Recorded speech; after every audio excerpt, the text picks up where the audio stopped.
Hey friends, Ryan Smith here from Common Thread Church. I hope that you are having a good day today. It's kind of rainy around here. We're kind of hunkered in at the house with the boys, having a good time. I'm back in my cave of the bathroom. It's where I have to film today. So I hope that your day is going well today. So we've been been going on this journey. I've been going on this journey of just kind of self-reflection and trying to figure out what it means to respond to what all this feels like, the craziness that's going on, just the things that you see. And I don't know about you, but there are times where I'll get on Facebook or I'll see things on the news, wherever it is, social media, because that's where, my life exists now in some ways. And you just get so angry, what is this about? And so that's kind of why I need this time of just to recenter, to refocus. And so last week, we were in parables and we were going through the lost parables, which I truly loved. And this week, I've chosen that we're going to go into the Beatitudes, teachings of Jesus, so that helps me center and to maybe think about how to focus and how to refocus and how to respond in these times. And so today we're going to jump into the second Beatitude. And I want to remind you, before we do this, again, super excited that tomorrow I won't be on at noon, but Sarah is going to share something with us, so I'm pumped about that. So be looking for that tomorrow as well. But today we're in the second Beatitude. It says, "Blessed are those who mourn, for they will be comforted." Now, before we begin, we sometimes find ourselves saying, now sometimes only partially facetiously, but that was the day, the month, the year, the project, the relationship, etc. from hell, right? We say that was the day from hell, right? And we say, from hell, really? The sender is hell, like a telegram or a phone call or a tweet. It's like hell is DMing us, right? Now, all kidding aside, I think this phrase really and truly is a kind of a message, right? The message that things are not going well and something needs to change now. The hell we experience can be personal, familial, national, or even global, right? And we're kind of experiencing that now. So this is an acknowledgement, this statement is an acknowledgement of what's going on with us, which many Christians and evangelicals are taught not to acknowledge, right? We're told to be good Christians, to keep quiet, to always look happy, that we're to be people of joy, that when we give our life to Christ, that we don't fear, we don't worry, life is good, all these things, right? And we wouldn't say those things out loud. Of course, that's not true, but that is what we project. That's the thing that comes from us. That's what people say about us, is that you're to keep those emotions down and to never admit that you feel sad or angry or frustrated, that you're hurt. I don't know if you agree with that, but that's kind of what I've seen. And so a question then arises at this time: why in the world would Jesus affirm mourning, right? And so here's what I kind of came up with. For one, Jesus mourns. He's known as the man of sorrows, and he's familiar with suffering that we see like in Isaiah. But he identifies with us, as he doesn't just identify as like God with us, the Emmanuel, in our sinful condition to take away our sins. He also invites us to identify with him in his suffering. So you consider also that Jesus, and this kind of may be a little churchy to you, but consider also that Jesus tells Saul that he is persecuting Jesus when Saul persecutes the church. Later, long after his conversation to the Christian faith, Saul or Paul writes about making up for the lack of suffering and affliction in the church body and his desire to identify with Jesus. So, when we love someone, we not only rejoice with them in the good times, but identify with them in the hard times. So it is in our relationship, so that is with our relationship with Jesus, okay? So in addition to Jesus affirming suffering because he mourns and invites us to participate in his life, Jesus also affirms mourning because it involves honest confession. The confession that we're messed up, right?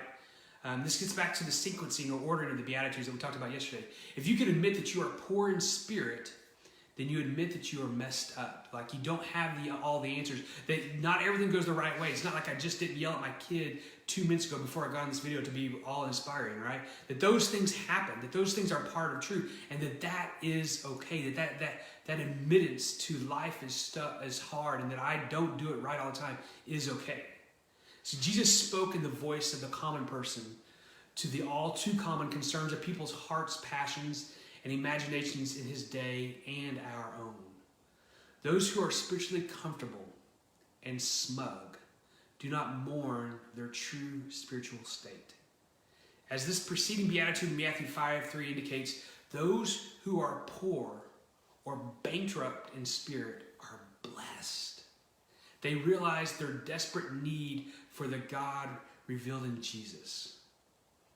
They mourn over their true spiritual condition in the spiritual darkness of this world. So, Jesus calls those who mourn blessed. He promises that they will be comforted. And so mourning is actually a mark of a true disciple. Now, this beatitude debunks the notion that all those who suffer are being punished or taught a lesson for sin. This beatitude challenges those who live comfortable lives, who throughout history tend to look down on the poor and suffering. In their condescending attitude, they wrongly think it was God who caused those who mourn to suffer, or that God doesn't care about them. To the contrary, God is near those who are brokenhearted. Mourning is certainly a means for people today to relate to Jesus, who is the man of sorrows, familiar with suffering. It's so difficult to view a cause for mourning as a blessing, though, right? But there is a gift hidden within this beatitude.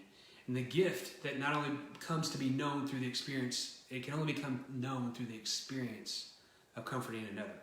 It's transformational both for those who are comforted and for those who provide comfort. It is an ongoing exchange, and it's transformational because it taps into the subtle interconnectedness of all bringing healing to both. To deny comfort to someone doesn't mean that somewhere someone is evaluating our ability to feel compassion, okay? It is more internal than that. For we have not opened it means that we have not opened our hearts to giving, therefore we're incapable of receiving. Now, this is an important part of what a holy Christian is. And it's not holy, H-O-L-Y, but it's holy in the sense of whole, complete. We think Christians should be great givers, and which is absolutely true, that we should be great at giving. But we Americans, we North American Christians have dirtied the concept of giving, and we've taught ourselves that it's this idea that you're to pull yourself up by your own bootstraps, right? That you're to be self-sufficient, that you're to be someone who doesn't depend on other people, that you are to be a giver and not a taker. But we've lost the idea of what it means to give, because for someone to give, it means that someone has to receive.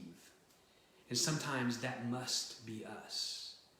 We have made receiving a dirty word.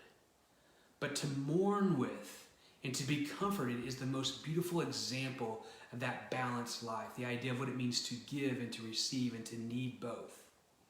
The last thing I want to say about why Jesus challenges us to mourn and blesses those that do is because of this. If you mourn, if you hurt, if you feel someone's pain, it means that you dared to love. The greatest command, it's also the greatest risk, right? So if you love, then you invite pain into your life. To love means to be vulnerable.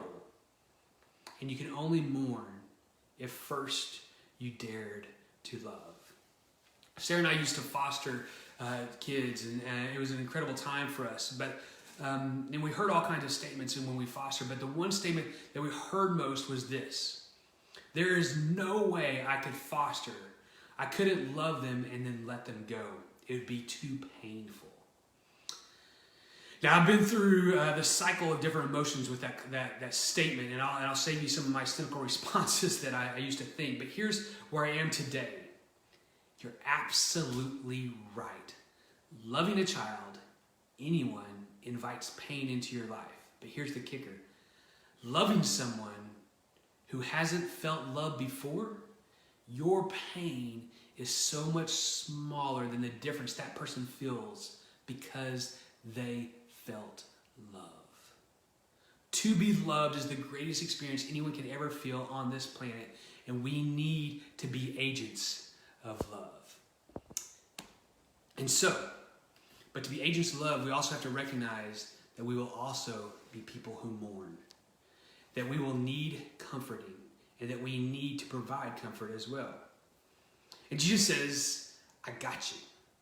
Go love, go mourn, because I will comfort you.